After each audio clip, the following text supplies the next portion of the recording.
Hello student, today we will discuss body mass index in the chapter 1 development. In the previous classes we studied about the public facilities, ki how many public facilities which is important for the development of human beings. कैसे public facilities की importance है लोगों के human development में, इस बातों को हमने पिछले क्लासों में पढ़ा था। कौन कौन से पब्लिक फैसिलिटीज हैं और मेटलिस्टिक चीजें और नॉन मेटलिस्टिक चीजें क्या हैं। मेटलिस्टिक चीजें हम पैसे से खरीद सकते हैं, वहीं नॉन मेटलिस्टिक चीजें हम लोग पैसे से नहीं खरीद सकते। आज के क्लास में हम लोग बॉडी मास इंडेक्स पढ़ेंगे। बॉडी मास इंडेक्स जो होता है उसका क्या, किसे कहते हैं, ये हम लोग समझने का प्रयास करते हैं। तो इसका जो डेफिनेशन है, it is defined as the body mass divided by the body square of the body height and is universally expressed in unit of kg per meter square resulting from mass in kilogram and height in meter। यानी कहने का कह रहा है कि हम लोग जो बॉडी मास इंडेक्स है इसमें जो निकालने का काम करते हैं हम लोग, हाइट वेट बाई हाइट के स्क्वायर से जो है हम लोग उसे डिवाइड करते हैं। वेट जो है हम लोग केजी मेजर करते हैं, वही हाइट जो है हम लोग जो होता है मीटर में मेजर करते हैं। तो यह बॉडी मास इंडेक्स निकाला क्यों जाता है? बॉडी मास इंडेक्स जो होता है अलग अलग एज ग्रुप का निकाला जाता है इस वजह से कि हम यह पता कर सकें कि वह जो ह्यूमन बींग्स है, वह जो व्यक्ति है, चाहे वो मेल हो या फीमेल हो, वो कितना हेल्दी है, ओवर नरिश्ड है या अंडर नरिश्ड है, इन बातों की पता करने के लिए। चलिए आज हम सीखेंगे बॉडी मास इंडेक्स कि बॉडी मास इंडेक्स जो होता है कैसे निकालते हैं। सबसे पहले हम यह बात सीखने का काम करें, बहुत इंटरेस्टिंग है। आप अपना बॉडी मास इंडेक्स भी निकाल सकते हैं। चलिए सबसे पहले जो है हम समझते हैं कि बीएमआई यानी बॉडी मास इंडेक्स जो होता है उसका फॉर्मूला जो है वेट बाई हाइट का स्क्वायर होता है। वहीं वेट को हम लोग केजी में मेजर करते हैं और हाइट को हम लोग मीटर में मेजर करते हैं। अब एग्जाम्पल के तौर पे हमने लिया हुआ है, ये एग्जाम्पल आप कुछ भी ले सकते हैं। मैंने एग्जाम्पल के तौर पे जो है एक एडल्ट पर्सन का लिया हुआ है जिसका बॉडी मास इंडेक्स क्या होगा वो हम निकालने का काम करेंगे। उसमें उसका एज दिया गया है 20 ईयर्स कि वो 20 साल का है। हाइट जो है वो 5 फीट 6 इंच का है और वहीं उसका जो वेट है हम उसको जो है वेट जो है उसका 65 केजी। चलिए हम बात करते हैं कि 1 फीट, क्योंकि वेट जो है केजी में है तो कोई दिक्कत नहीं है, लेकिन हाइट जो है वो जनरली जो है फीट और इंच में होता है, उसे हम लोग जो है मीटर में चेंज करने का काम करेंगे। तो सबसे पहले हम जानते हैं कि 1 फीट बराबर 30 सेंटीमीटर होता है। 1 फीट बराबर 30 सेंटीमीटर होता है और वहीं 1 इंच बराबर 2.5 सेंटीमीटर होता है। 5 फीट इक्वल टू 30 इंटू 5 यानी 150 सेंटीमीटर हुए हैं और 6 इंच इक्वल टू 2.5 इंटू 6 यानी 15 सेंटीमीटर। यहाँ आपने समझ लिया, ये बातों को फिर से रिपीट कर रहे हैं क्योंकि ये सबसे इंपॉर्टेंट है। यही जो है सबसे ज्यादा बच्चे जो है गलतियां करते हैं। 1 फीट बराबर 30 सेंटीमीटर होता है और वहीं 1 इंच बराबर 2.5 सेंटीमीटर होता है। हमने 5 फीट को जो है जब गुना करेंगे तो 30 इंटू 5 150 सेंटीमीटर हुए हैं और वहीं 6 इंच को जो था यहाँ 2.5 सेंटीमीटर से गुना किए तो आया 15 सेंटीमीटर। अब हम टोटल हाइट को सेंटीमीटर मेजर करेंगे तो यहाँ आपका 150 निकल के आया था और यही जो है आपका 15 आया था। इसको जो हम जोड़ें तो 150 प्लस 15 यानी 165 सेंटीमीटर हुआ। ये टोटल आपका वेट, टोटल हाइट जो है ये सेंटीमीटर निकल गया, लेकिन यहाँ आपको बोल रहा है ये मीटर में चेंज करने के लिए। तो जैसा कि हम जानते हैं कि 100 सेंटीमीटर बराबर 1 मीटर होते हैं, तो हमने क्या किया, टोटल हाइट इन मीटर में चेंज करने के लिए हमने उसको 100 से डिवाइड दे दिया, तो ये आ गया 1.65 मीटर। यानी फाइनली हमारा जो है हाइट जो है वो मीटर में आ गया। अब हम फिर अपने फॉर्मूला पे, यानी जो कि हम लोग बीएमआई का फॉर्मूला जानते हैं, BMI equal to weight by height का स्क्वायर। तो हम वेट बाई हाइट के स्क्वायर जब करेंगे तो वेट हम यहाँ रखेंगे जो होता है, आपने देखा होता है यहाँ इसका हमने 65 केजी था तो 65 केजी हम रखेंगे और हाइट अभी हमने निकाला है 1.65 मीटर। तो इसका जो होता है स्क्वायर करेंगे, तो जो स्क्वायर करने के बाद आएगा 65 केजी, तो वैसे वैसे जब इसको स्क्वायर करेंगे तो 2.7225 मीटर स्क्वायर आएगा। अब हम जो है इस जो है पॉइंट को यहाँ हटाने का काम करेंगे, तो पॉइंट को हटाएंगे तो 1 2 3 4 यानी 4 डिजिट है तो 4 शून्य होगा ऊपर। अब हम जो होता है इसे डिवाइड करेंगे तो फाइनली जो आएगा 23.87 केजी पर मीटर स्क्वायर। ये बीएमआई जो है एक व्यक्ति का आया जो 20 साल का है, उसकी हाइट जो है 5 फीट 6 इंच है और वहीं उसकी वेट जो है वो 65 केजी। इस व्यक्ति का जो बीएमआई आया 23.87, लेकिन हम यह देखने का काम करेंगे कि क्या यह जो बीएमआई आया 23.87 यह किस कैटेगरी में आता है, अंडर नरिश में आता है, ओवर नरिश में आता है या हेल्दी में आता है, इन बातों को समझने का काम करेंगे। तो एडल्ट्स के लिए जो क्राइटेरिया है, वो एडल्ट्स के लिए जो क्राइटेरिया दिया गया है वो यह है कि अगर किसी एडल्ट का जो है बीएमआई 18.5 kg पर मीटर स्क्वायर से नीचे आता है, यानी बिलो होता है, तो उसे हम लोग अंडर नरिश या माल नरिश कहेंगे। यानी वह व्यक्ति जो होता है कुपोषण का शिकार कहला जाएगा, यानी उसमें कहीं ना कहीं जो है जो होता है नरिशमेंट जो है वो उसकी कमी, अगर 18.5 kg पर मीटर स्क्वायर था, अगर वो एडल्ट्स के लिए, ये बार बार समझिए ये जो आंकड़ा है ये एडल्ट्स के लिए। वहीं अगर हम बात करते हैं कि अगर 25 kg पर मीटर स्क्वायर से ज्यादा आता है, यानी उसके जो बीएमआई है 25 kg पर मीटर स्क्वायर से ज्यादा आता है, तो उसको हम ओवर नरिश कहेंगे, यानी कहेंगे वो मोटा व्यक्ति है, मोटापा उसमें ज्यादा है, ठीक है। और यदि किसी भी व्यक्ति का जो अगर बॉडी मास इंडेक्स 18.5 और 25 kg के बीच में आता है, तो आप देख रहे हैं यहाँ मैंने एरो करके किया हुआ है, ये हेल्दी, यानी अगर किसी भी व्यक्ति के 18.5 kg पर मीटर स्क्वायर और 25 kg पर मीटर स्क्वायर से बीच में आता है बीएमआई, तो उसको हम लोग कहेंगे वह व्यक्ति हेल्दी है। तो आपने अभी निकाला था कि यह व्यक्ति जो है इसका बीएमआई 23.87 kg पर मीटर स्क्वायर आया, इसका मतलब कहने का जो होता है यह व्यक्ति जो है हेल्दी माना जाता है, हेल्दी कहा जाता है। इस तरीके से आप अपना भी जो होता है बीएमआई निकाल सकते हैं। लेकिन सबसे बड़ी बात जो है अलग अलग एज ग्रुप के लिए एडल्ट जो होता है उससे नीचे 18 साल से हम मानते हैं कि वो एडल्ट है, तो 18 साल से नीचे के जो व्यक्ति हैं, जो भी लड़के या लड़कियां हैं, उनका जो बीएमआई है वो एनसीईआरटी के पीछे, अगर आपके पास नई बुक होगी तो उस नई बुक में पीछे जो है वो आंकड़ा दिया गया है कि अलग अलग एज ग्रुप के लिए बीएमआई का क्राइटेरिया क्या है। बीएमआई क्राइटेरिया मतलब कि वह बीएमआई कितना से नीचे होगा तो उसको अंडर नरिश मानेंगे, और कितना से ज्यादा होगा तो उसको हम ओवर नरिश मानेंगे, समझे। तो यह जो है अलग अलग एज ग्रुप, यानी एडल्ट से नीचे जब हम आते हैं तो उसके लिए जो है अलग अलग क्राइटेरिया दिए गए हैं एनसीईआरटी में। इस तरीके से आप अपना बीएमआई भी निकाल सकते हैं। तो आज के क्लास में आपने बीएमआई जाना, इस बातों को आप लिखने का काम कीजिए, तब हम आगे की क्लास में जो है एचडीआई जानेंगे कि एसडीआई किसे कहते हैं।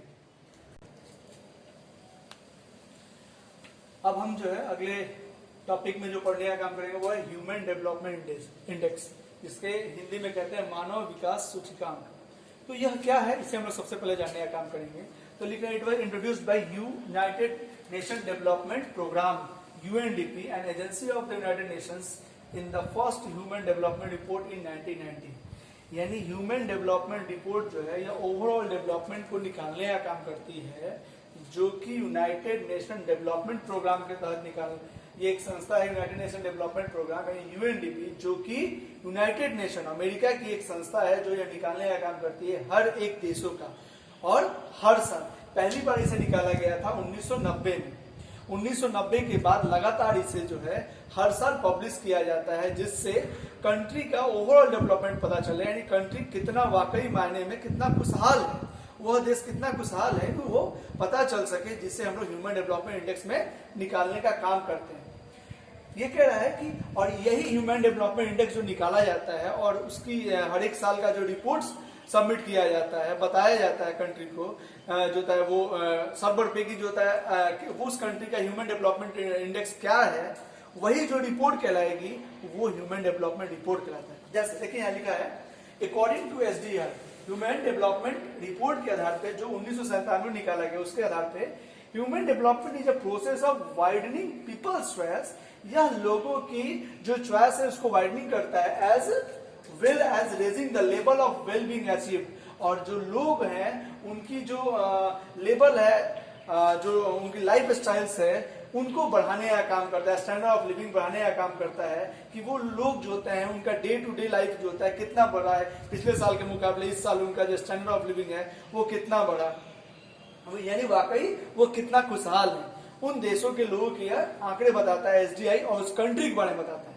तो एसडीआई को जो निकालने का जो फॉर्मूला है वो है जीएनआई, यानी ग्रॉस नेशनल इनकम, जिसे हम जानेंगे आगे, plus literacy rate plus gross enrolment ratio, और ये तीनों को जोड़ के हम 3 से डिवाइड कर देते हैं तो फाइनली एचडीआई निकल आता है। चलिए हम सबसे पहले जानने का काम करते हैं ग्रॉस नेशनल इनकम क्या है। तो तो ग्रॉस नेशनल इनकम जो है जीएनआई, जिसे हम लोग नेशनल इनकम का भी नाम देते हैं, राष्ट्रीय आय भी कहते हैं, यह देश में जो भी उत्पादन हुआ अलग अलग सेक्टर से जो होता है वो सारे जो इनकम है हुए primary sector, secondary sector, tertiary sector, जो भी इनकम हुए उसको ऐड करता है। ये इनकम फ्रॉम अब्रॉड, जो हमारे लोग बाहर में रह रहे हैं, हमारा व्यापार बाहर हो रहा है, उस इनकम को भी ऐड करने का काम करता है। फाइनली यह जीएनआई कहलाता है, ग्रॉस नेशनल इनकम कहलाता है। दूसरा टर्म है life expectancy rate. Life expectancy rate, sorry मैंने यहां लिख दिया था लिटरेसी रेट, बल्कि ये होगा लाइफ एक्सपेक्टेंसी रेट। तो लाइफ एक्सपेक्टेंसी रेट का मतलब हुआ कि एवरेज उस देश में एवरेज लोग जो होते हैं कितने दिन तक जीवित रहते हैं, वह आंकड़ा जो होता है कहलाता है लाइफ एक्सपेक्टेंसी रेट।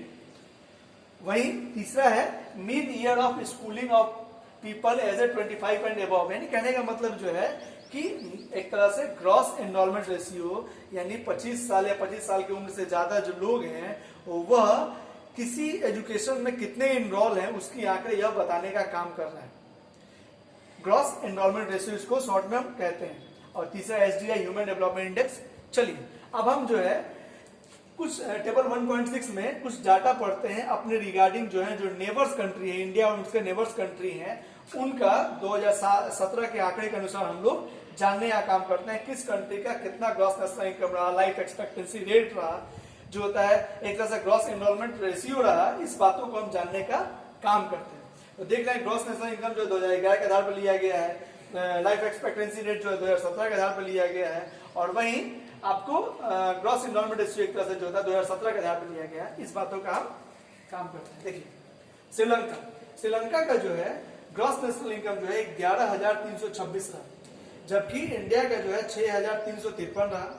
वहीं म्यांमार का 5,567, पाकिस्तान का 5,331, नेपाल का 2,471, बांग्लादेश का 3,677। यानी देख रहे हैं कि ग्रॉस नेशनल इनकम में इंडिया का श्रीलंका के मुकाबले कम देखने को मिलता है, और बाकी कंट्री तो सभी जो है म्यांमार हो, पाकिस्तान हो, नेपाल हो, बांग्लादेश हो, सभी इससे कम। दूसरा जो आंकड़ा है लाइफ एक्सपेक्टेंसी रेट जो होता है, जिसका मतलब होता है कि एवरेज लोग उस देश में कितने दिन तक जीवित रहते हैं। तो उसमें जो निकाला गया है उसमें श्रीलंका का जो है वो देख रहे हैं 75.5, यानी 75 साल 5 महीने तक, एक तरह से मानिए 75.5 ईयर तक जो होते हैं ये जिंदा रहते हैं, जबकि इंडिया में 68.8 है, म्यांमार में 66.7 है, पाकिस्तान में 66.6, नेपाल में 70.6, बांग्लादेश में 72.8। और वहीं अगर ग्रॉस एनरोलमेंट रेशियो की बात करते हैं जो कि पीपल एजेड 25 एंड अबव, 25 साल और 25 साल से ज्यादा उम्र के बच्चे जो है वो स्कूल में इनरोल है, मतलब हायर एजुकेशन में इनरोल है। 25 साल के तो कोई बच्चे होंगे नहीं, हायर एजुकेशन में जो इनरोल होते हैं कॉलेजेस में, यूनिवर्सिटीज में पीएचडी करने के लिए, अन्य चीजों के लिए। चलिए तो उसमें देख रहे हैं श्रीलंका में 10.9% लोग ही हैं, जबकि इंडिया में 6.4% है, जबकि म्यांमार में 4.9 है, और अगर हम देखें तो पाकिस्तान में जो है 5.2, नेपाल में 4.9, बांग्लादेश में 5.8। यानी कहने का मतलब जो है लाइफ एक्सपेक्टेंसी रेट में भी आपने देखा कि श्रीलंका इंडिया के मुकाबले ज्यादा अच्छा वहां जो होता है लाइफ एक्सपेक्टेंसी रेट देखने को मिला। और वहीं ग्रॉस एनरोलमेंट रेशियो में जो है उसमें भी आपको इंडिया के मुकाबले श्रीलंका का अच्छा देखने को मिला। वहां इनरोलमेंट जो है एजुकेशन में, इनरोलमेंट है हायर एजुकेशन में, वो ज्यादा देखने को मिला।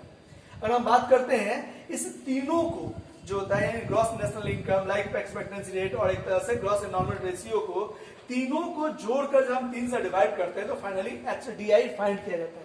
तो एचडीआई जो होता है फाइंड करने के बाद जो है उसको सीरीज में सजाया जाता है कौन सा कंट्री कितना है, और फिर फाइनली जो है उसे एचडीआई रैंक तैयार किया जाता है, जिससे हम लोग एचडीआई, और वही रैंक तैयार किया जाता है जो 2018 में निकाला गया। 2018 में देखिए उसके अनुसार जो है 76 रैंक रहा आपको श्रीलंका का, और वहीं इंडिया का 130 रैंक रहा, जबकि आपको 148 रैंक रहा आपको म्यांमार का, और आपसे पाकिस्तान का देख रहे हैं 150 रैंक, नेपाल का 149 रैंक और बांग्लादेश का 136 रैंक। और हम कंपेयर करते हैं श्रीलंका से, तो श्रीलंका के मुकाबले इंडिया जो है बहुत ही एसडीआई रैंकिंग में पीछे है, जहां श्रीलंका का जो है 76 है, जो है वहीं इंडिया का 130 रैंक है, 130वां स्थान है, और श्रीलंका का मात्र 76वां स्थान है। बहुत ज्यादा पीछे है। जबकि बाकी कंट्री का देखें तो वो हमसे बहुत पीछे है, चाहे वो आपको म्यांमार हो, पाकिस्तान हो, नेपाल हो, बांग्लादेश हो। तो आप देख रहे हैं कि बांग्लादेश, ये श्रीलंका जो एक छोटा सा आइलैंड कंट्री है, यहाँ की पॉपुलेशन अप्रॉक्स अगर हम आज के डेट में कहें तो बहुत ज्यादा होगी, तो 5 करोड़ से 5 करोड़ के एवरेज में होगी। उसके बावजूद जो है यहाँ जो है आपको ह्यूमन डेवलपमेंट इंडेक्स जो होता है वो ज्यादा अच्छा देखने को मिल रहा है, जबकि ह्यूमन डेवलपमेंट इंडेक्स में इंडिया जो है श्रीलंका से पिछड़ता हुआ नजर आ रहा है। ये बातें आपने समझा, और यही जो रिपोर्ट होती है इसे हम लोग HDR नाम देते हैं, ह्यूमन डेवलपमेंट रिपोर्ट का नाम देते हैं। तो आपने यह बहुत बखूबी समझ लिया कि ह्यूमन डेवलपमेंट रिपोर्ट या इंडेक्स क्या होता है, इसे कैसे निकालने का काम करते हैं, इसे क्यों निकालने का काम किया जाता है। इन बातों को आपने आज की क्लास में समझा। नेक्स्ट क्लास में नेक्स्ट टॉपिक पढ़ेंगे। तब तक के लिए धन्यवाद।